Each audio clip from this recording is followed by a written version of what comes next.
नमस्कार दोस्तों, आप सब देख रहे हैं आपका फेवरेट यूट्यूब चैनल मायाजाल भूत प्रेत।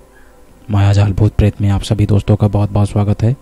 दोस्तों, आज मैं आपको एक ऐसी डरावनी कहानी बताने जा रहा हूँ जो सच्ची कहानी है।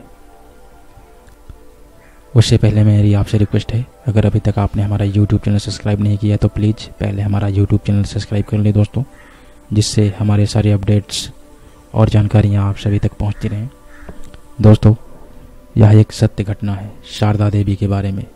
शारदा देवी का जन्म गुजरात के बनगौर गांव में हुआ था और उनका विवाह पोरबंदर शहर में व्यापारी जीवनलाल के साथ हुआ था। जीवनलाल एक संयुक्त परिवार में रहते थे। कुल 5 भाई और 4 बहन तथा माता पिता का भरा पूरा परिवार था। शारदा देवी ने एक पत्नी और बहू होने के सारे फर्ज निभाए। तन मन से अपने ससुराल वासियों की सेवा की, पर शारदा देवी को बदले में सुख नसीब नहीं हुआ।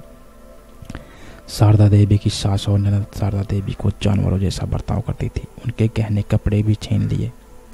बीमार होने पर और गर्भवती होने पर भी शारदा देवी का घर का काम काज कराते थे। शारदा देवी के ससुराल के अमानवीय अत्याचार और व्यवहार से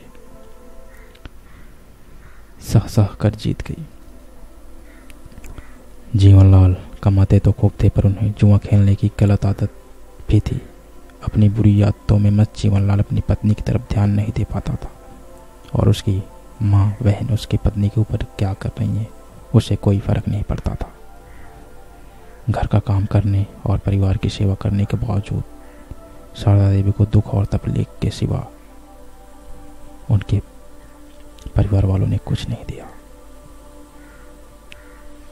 पति को अपने साथ ना पाकर शारदा देवी ने जिंदगी का दामन छोड़ दिया। ऐसा कहा जाता है कि शारदा देवी ने जानबूझकर गर्भवती के दौरान देसी घी के लड्डू भर पेट खाए थे, ताकि गर्भावस्था में उन्हें जहर चढ़ जाए और खुद की जान निकल जाए।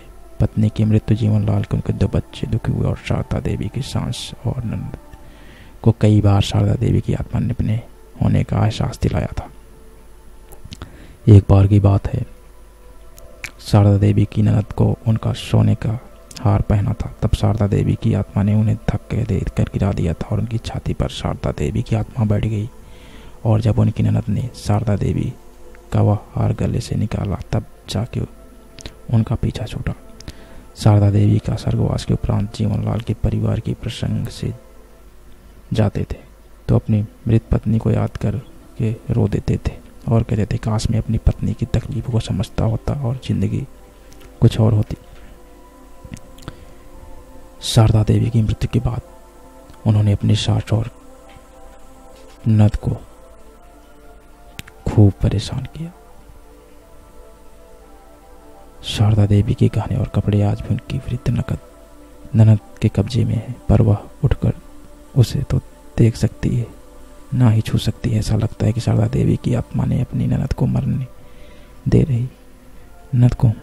रही है, ना तो उसे माफ कर रही है। दोस्तों, यह एक सच्ची कहानी थी।